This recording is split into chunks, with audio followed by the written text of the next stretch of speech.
Welcome to the Traveler's Blueprint. Start designing your next adventure. Welcome, TTB community. I am Bob Demena, and here with me, as always, is the very smooth-tongued Elliot Shibley. Ooh, smooth-tongued. Thank you, Bob. I don't mean that like in a literal sense, like I felt your tongue. I just don't. I don't know how you took it. I took it as I speak eloquently. Yes, that's how I meant it. Yeah. I don't know what the surface of your tongue is actually like, but I don't know what it compares to either. I know that cats' tongues are rougher than dogs' tongues. That is a good point. Yeah, and if you're a first-time listener, we apologize. Yeah. Just bear with us. So what do we have going on? This week's Travel Bites is going to be a fairly short one. Not a lot happened in March, but there's some big things that we'll talk about. One of them being the scramble against time to free the ship in the Suez Canal. Then we'll get into some U.S. travel and reopening for international travel. We'll look at an Indonesian digital nomad visa, which could greatly expand what it means to be a digital nomad and work in Indonesia and specifically Bali. Then we'll talk about health officials that are monitoring a few dozen people in the U.S. that have Ebola, not Corona, Ebola. We'll talk about how there are almost $10 billion or over $10 billion worth of airline credits sitting with other people around the country and around the world that haven't been able to travel and had to cancel their flights from last year. And then on the same page, there are potentially 2 new airlines opening up in the United States in the next month or so. And then the last 2 articles are going to be about the CDC vaccine card. And then a fun one, we're going to talk about some mind-blowing, not our words, travel facts that you thought were true. All right, Bob, what do we have behind the scenes? Yeah, very, very, very briefly. If you like this podcast, if you find us entertaining at all, please just consider giving us a 5-star review on iTunes. Well, just give us whatever review you think we deserve. How about that? If you love us, then consider subscribing. You can subscribe on through whatever podcast platform you're listening on. You can subscribe to YouTube, where we upload full videos of every single conversation. And of course, we're on Instagram and Facebook, where we upload pictures, video clips pertaining to each episode. So and honestly, if you want to engage with us about a particular episode or conversation, if you comment on Facebook or Instagram, we'll get to it and we'll talk with you about whatever it is you have, whatever you brought up. So now we're going to do the travel tip of the week. Each week we do a new travel tip. This week's travel tip is credit cards. What about credit cards? There's a credit card for every single traveler, whether you're a bi-weekly traveler for business or you just do an annual vacation. I use the database, The Points Guy. If you go to that website, they really do a great job of breaking down individual travel credit cards. They give you all the perks. They have tables, and you can compare the two, or you can compare multiple credit cards. I highly recommend it. In addition to the lump sum of points you get for meeting a specific spending amount in a time frame. Yeah, the bonus. So I have a credit card that you can continue to use them after that. And I have one that I use specifically for gas that I get travel points for. And I use one that I specifically use for grocery stores because I get double points for that. So each year you're spending this money and you're building that sum, and you could save some money when you finally get to booking travel. So, and if you're not like Bob and you don't want to have multiple credit cards for multiple reasons, I have one that just is a fairly high percentage on everything. Mm-hmm. Yeah. It's not as high as specifics, but that way I don't have to keep track of everything. And it's more for a casual spender and someone who wants the points but doesn't want to spend the time tracking it. There is a card for everybody. And if you plan on traveling at all, I think it's worth checking out because you can save some money. Absolutely. And lastly, some of the things that we offer, we're almost ready to release a Traveler's Blueprint travel journal and planner. It should be available probably by the mid to end of April. It's going to be very cheap too, and it's going to essentially allow you to plug in all the information you have for your trip. Either paper or digital. Yeah, you can print it out and write it out, or you can actually do it on your desktop. I'm really excited for this because it essentially allows you to fill in pages of everything that we've preached over the years as it relates to travel planning and detailed itinerary building and all that stuff. So we're actually bringing something, tangible Tangible, yeah. To the table here with that. Yeah. And so in addition to that, we have the video courses. Elliot and I spent a ton of time doing them. It's 5 parts. You can learn a ton if you purchase these courses, from the navigation of a city, booking airfare, understanding restaurant blogs and research in that regard, itinerary layouts, getting information on travel norms or, local norms, safety information provided by the security. CDC, security information. It's a 5-part course, and what is it, $25 right now? So if you go to our website, you can purchase that. If you get that with the journal, I think you'll be pretty much set. So, and then lastly, we have a tour guide. If you're in our area, and again, we live right outside of Philadelphia. I'm in Jersey, Elliot's in PA. I'm on the east side and he's on the west. But Jets and the Sharks. We have a tour guide, Keshler, with Lake Kennard Tourism. He offers really great tours, and if you don't want to do the ones that we have listed, you can email him and he'll probably hook you up with something a little bit more specific. And he definitely check him out. He's a really close friend of the show. I think that's it for my rambling. Elliot, why don't you take the first article here? All right. So if you've been stuck under a rock, you may not know that there is a massive container ship stuck in the Suez Canal. And the speculation on what happened is that there was a sandstorm and the ship got somewhat off track. All it took was a little bit, and it got beached and then turned, and it blocked the entire canal, and it's been blocked for several days. And if you're not familiar with the Suez Canal, it's in Egypt. It combines the Mediterranean Sea and the other sea that's just south of that. And the Suez Gulf or something. Suez. Thank you, Bob. Thank you. Like yeah. Mm-hmm. My geography was lapsing there. Anyway, there is 12% of all global trade goes through the Suez Canal. And you can actually see images online of ships that were going to be going through, and then 2 days later, all of these ships backed up in the Mediterranean and the Suez. And it's pretty fascinating. It's so fascinating. It's fascinating that so much trade and so many goods are now blocked and rely on that canal. Like, I never heard of this canal, and now you never. No, I never. Not did. Not even in high school geography. No, I wouldn't remember high school geography. A lot of time has elapsed, but I didn't. I'd never heard of it, and I found it incredibly interesting. I looked into it a little bit more. It was constructed in 1859, and it's been in use ever since. Now they've expanded it and made it deeper and wider as ships have gotten bigger and have more weight. But yeah, it's such a vital waterway. And what's crazy is that, 12% of global trade, what does that mean? So that is $10 billion a day. That's being blocked right now. Wow. Yeah, it's going to be interesting. Now, at the time of this recording, it has not been broken free. There's a few days between this episode and when it's actually going to be released. So maybe you're listening to this and it actually has been broken free, but at this time, they've tried tugboats. They're trying to dredge out the area. They cannot get this thing free. And boats are now starting to go south around Africa, which I was reading presents not only additional money, like hundreds of $millions in fuel. There's like 4,000 miles more that these boats are now going to have to go through. And then you have the pirate issue of the Horn Somalia. of Africa. Yep. Yeah. So, quite the predicament we're in.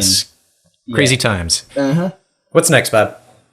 So the U.S. travel as an entity, meaning like an accumulation of multiple travel groups, I think led by the U.S. Travel Association, have penned a letter to the Biden administration trying to figure out a way that they can work together to open up travel for the United States. As they quoted, a risk-based, data-driven roadmap to rescind inbound international travel restrictions. Right. Yeah, they made it very clear that they want to accommodate every restriction, every safety precaution associated with COVID-19, but they feel that they can safely start to open up, and they're hoping to do that by May 1st, which would be incredible. That's really right around the corner. That's another month away. So they noted that 2020 international arrivals to the United States fell 62% from Mexico versus the previous year, 77% from Canada, and 81% from overseas markets, for a total loss to the U.S. economy of $146 billion last year, which is incredible. Like, most people are not thinking that the U.S. is losing money on tourism. Well, if you compare that to the Suez, that's only 2 weeks of the Suez being blocked. It's amazing. So we may see this happen. I don't think the Biden administration has responded. I don't think we've heard of anything yet. I haven't anyway. So if something's out there, please, if you're listening to this and want to email it to us and bring it to our attention, please do. But yeah, and I think an important factor in this is the Biden administration's previous goal of getting 100 million people vaccinated in the first 100 days is now bumped up to 200 million in the first 100 days. And getting all of those people vaccinated, right? The U.S. population is 350 million. 328 million. Yeah. So we'd have 2/3 of the population vaccinated, which I think the first 100 is great, but I think the next 100 is going to be very difficult because I don't know if there are that many people that are want to get it, that are set to get it, that can get it. Mm-hmm. Yeah. Yeah. It's just, we're going to have to just play this one by ear. I think there is light at the end of the tunnel, obviously. For sure. I feel it. We're getting vaccinated. Oh yeah, absolutely. And so I know cases are going up at the time of this recording. We're having a spike in cases. And it probably will go up again. I remember early on, you had people saying, like Fauci saying that there potentially is going to be 4 different waves of this thing. Now, the 4th wave is not going to be nearly as impactful as the first wave, of course, but we're going to see this slowly taper off. And I don't think it's necessarily, even if travel opens up, there's still going to be so many precautions and things to deal with. Absolutely. Yeah, we're always going to be dealing with it in some form or another. It'll be like treating like the flu. Yeah. Mm-hmm, mm-hmm.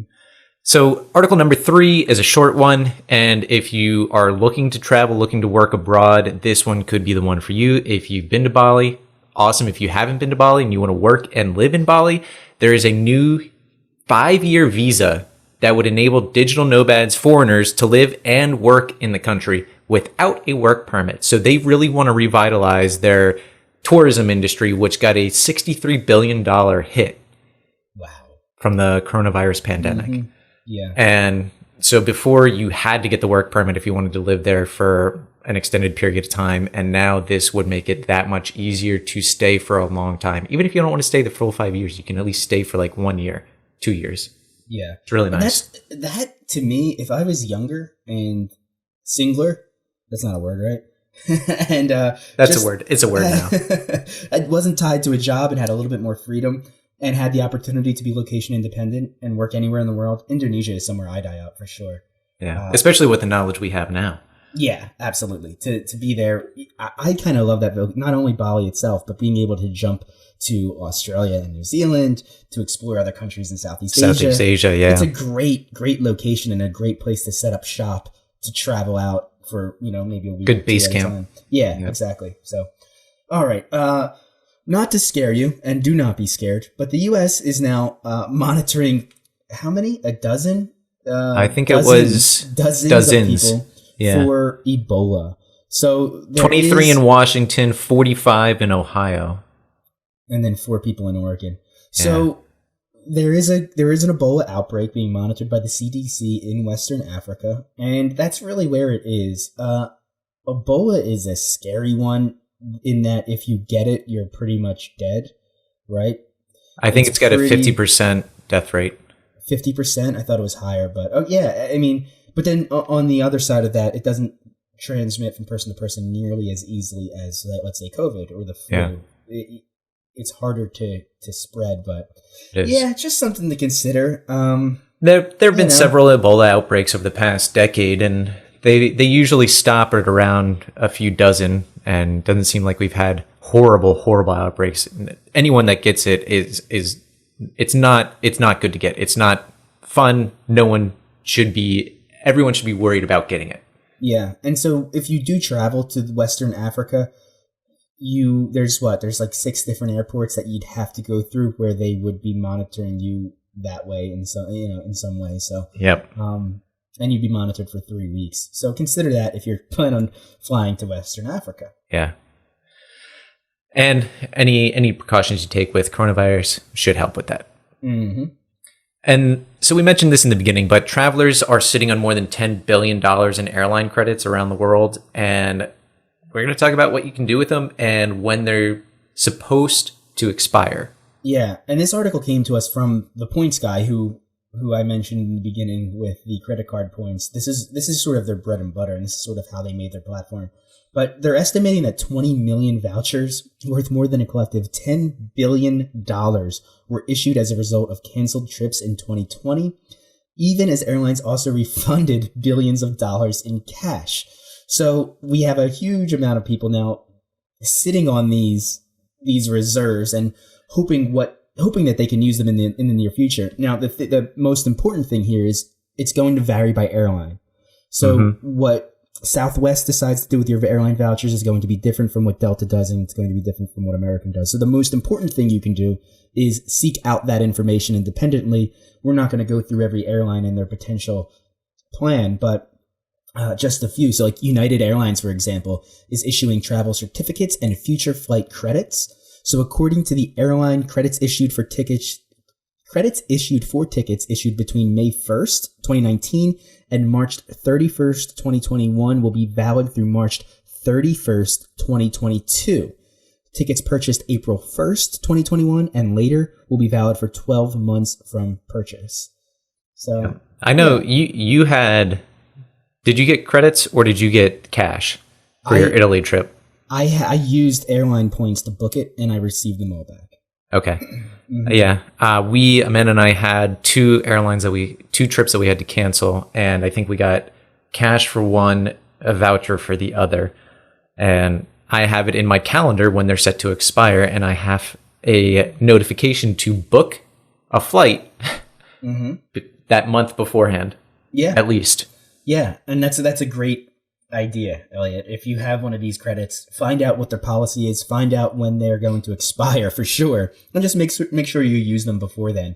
So yeah, and definitely consider that. Speaking of airlines, even in the middle of this global pandemic, there are two new airlines opening up in probably the second quarter of this year. One of them is Avelo, and this is opening up and being started by the former president of Allegiant Airlines. It is going to be a smaller airline company, and it's going to be traveling to and from airports that are smaller and that had previously no direct connections. And that's going to be their niche, and that's how they're going to get into the market. And then the second airline is Breeze, and that will be based in Salt Lake City. It is, as the one of the marketing people said, it's going to be very people-focused. I think a lot of people think of low budget. Both of these are low budget airlines, and people think of like Spirit and the cramped conditions and how is that going to affect the pandemic. And they are really going to try to move away from that perception of, it's not focused on the people. We're going to be sardines in these airplanes, and they're trying to make the experience better. To quote the article, they offer flexible booking, they allow for one free personal item, and they believe seating limitations will no longer be necessary when the airline launches. So they're all hopeful of that. Yeah, very cool. Pretty neat. All right. 3 things to know about your CDC vaccine card. This is a big article here. Yeah, so if you've gotten your vaccine, I did get my vaccine and I have my vaccine card, and it is a very precious document now. So what should you do with it? What I recommend you do with it is take a picture of it and save it in your phone, email it to yourself, have a copy of it digitally somewhere saved to that you can rely on it. I don't think it's being forced. You don't have to use it anywhere yet, but you may, and you very likely will for travel. So make sure you have multiple copies of that, and then keep the hard copy safe somewhere. I'm gonna like a social security card, but don't keep pictures of that in your phone. Right. Yeah, and keep it wherever you keep your social security card, maybe your passport, things like that, documents like that. Just make sure you have it. I'm going to laminate mine, and maybe you have a laminator? I think my office might have one. Okay. I don't have one. No. All right. Some people that do crafts have them. No, I don't have one. Don't send me. You could just use packing tape. You could. So that's something that you need to do. So keep it safe. The next thing, you want to keep it handy. So I don't know, again, I don't think you need to keep it handy right now, but if you want to travel, you likely will have to have it on hand moving forward. That being said, they are going to create a digital health vaccine passport. I know American Airlines and British Airways are introducing something called the Verifly, which is a mobile way to access your health information and be able to present that information so you can travel. And the article says that a digital health passport will host verified test and vaccine information. They are expected to be optional, but experts say they will be widely used in the travel industry and at large public gatherings such as sporting events. So, I mean, if you went through the trouble and you have the vaccine and you made it through the pandemic, why not have this information available? Keep it handy. And then the last thing, did you want to add something? No, I was just going to talk about how to make sure that you keep it safe. And if you do lose it, all vaccines are recorded and are required to be reported within 72 hours of immunization. So there is likely a backup record of it somewhere, but still keep it as safe as possible. Like Bob said, he's going to laminate his, and a lot of other people are as well, especially those that are traveling. And that's really it. Yeah. So if you lose your vaccine card, it's not the end of the world. You can still get this information. It's going to be available, and you're going to be able to get it if you have an iPhone or an Android, as I like to call off-brand phones, because I tease Elliot about his love for Android so often. You will be able to access that information, and you probably won't really need the physical hard copy. So now for the fun part. So this is an article that I came across, and it was titled Mind-Blowing Travel Facts You Thought Were True. There's 26 of them, and we're not going to go through every one.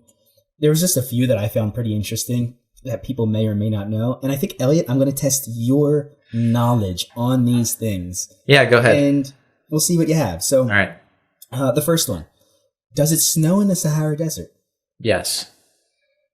So it does. It does. Most people probably don't think it does, and it is extremely rare. So the article says the near impossible has actually happened a few times. The first recorded snowfall was in 1979. The snowstorm lasted around half an hour. And most recently, it happened in 2018 when the desert was covered in a blanket of snow for almost a day before melting under the hot sun. So interesting. It does, yes. Next one. Does Egypt have the most pyramids? I'm going to say no. They don't. They're probably most known for their pyramids. Yeah. And if you think of pyramids, most people are going to immediately think of Egypt. They have the largest. Yes, they have at least still standing largest. But Sudan has the most pyramids in the world. So they're not what I was going to say. I thought it was going to be like Cambodia or Mexico. I should have made you guess. So there are more than 220 pyramids, around twice as many in Egypt. I just butchered that. Around twice as many as in Egypt, in the Sundanese region of Nubia. Pretty interesting. All right, next one. Yeah, I like this. This is fun. Does San Francisco have the steepest streets in the world? I am going to say no, only because the United States has fairly strict regulations on roads, and some other countries do not. Well, yeah, you are an architect, so I guess you'd be the one to know that, to have that information. No, they're not the steepest. I'm going to say the steepest would be in China. That is incorrect. Dang. I'm going to try again. Nepal. No, not Nepal. I'll give you a clue. Okay. A clue. It's an island nation. It's an island nation. Yeah. So it would be Indonesia. The current world's steepest streets record holder is Baldwin Street in, I'm going to butcher this, Dunedin, New Zealand. The street lies at a gradient of 34.8% and rises from 90 feet above sea level at its bottom to 330 feet at its top. Wow. And just as a visual, imagine, so 33% is if you were to go 3 feet this way, so put an arm's length, right? Mm-hmm. And then go 1 foot up. So it doesn't look too bad, but for a car, that's terrible. Most roads in the United States are under 10%. Wow. And this is at 34.8%. I think in San Francisco, Lombardi Street might be at like 20 or 25%. Huh. But that's only because it winds so much. If you were to go straight down, it's probably 33. Very, very interesting. You know what? Hold on 1 second here. I lost my spot. Has the Great Wall of China been seen from outer space? No. Yes. Hold on. I'm just getting my spot back. I just Dang. by accident. But so the common belief is that it's a fact. Wait, it is not a fact. You cannot see the Great Wall of China from outer space. If you zoom in with a big telescope. From outer space? Yeah. Well, yeah, I guess if you zoom in with a satellite. I mean, yeah. But so the fact was disproven by a Chinese astronaut Yang Liwei, who confirmed in 2003 that the historic structure couldn't be seen from the International Space Station, let alone the moon. It is thought that because the wall follows the natural contour and colors of the surrounding landscape, it's impossible to see it with the naked eye. There you go. Yeah. So, also, Lombardy Street is believed to have a 27% slope. 27%? Yep. Okay. How many time zones are there? 24? I don't think so. I thought there was only like 18. Ooh, you are wrong. So the international date line complicates things. So it doesn't run in an imaginary straight line. So there's not going to be 24. No, like it carves out a section in the Pacific too. So there's 38. There's 38 38. time zones. Wow, Yeah, there's more. Yes. Yes. Wow. So there are currently 38 defined time zones, 24 standard time zones, plus 14 time offsets. Interesting. Yeah. I didn't know that. Wow. All right. What is the easternmost state in the United States? The easternmost? Yes. A state, not like a territory? The easternmost state. Alaska. Ooh, you're too smart. You're too smart. You're right. That's it. So most people would probably say Maine. Did you do that on purpose, or did you just try to be a smartass? No, it is, because it crosses the international date line. Exactly. And that's it. So the westernmost point of the United States is in the outer Aleutian Islands, Yep. Located right between Russia and Alaska. So just south of the Bering Strait. Yeah, it's because it's the most eastern point on the I'm gonna butcher this.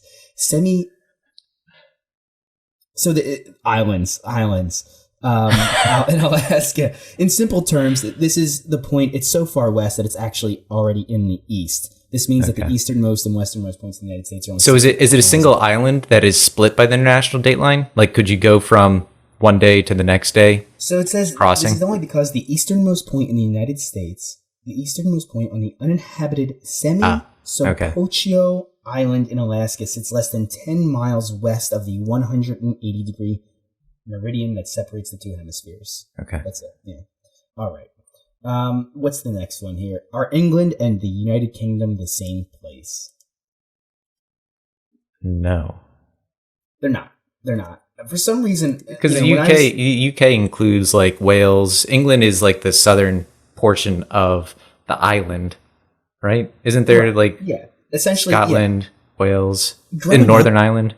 Yeah, growing up, I was always confused by this. But so England is just one country that makes up the United Kingdom. There's also Wales, Scotland, and Northern Ireland.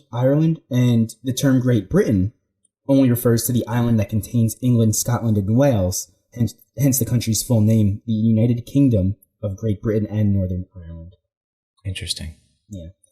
And the last one that we decided to pluck out. Where's the Statue of Liberty located, Elliot? I know you know. The one in the United States, or the one in the United States? Where's it located? New York City? No, you didn't know this, huh? It is not. It is not technically New York City. It is New Jersey.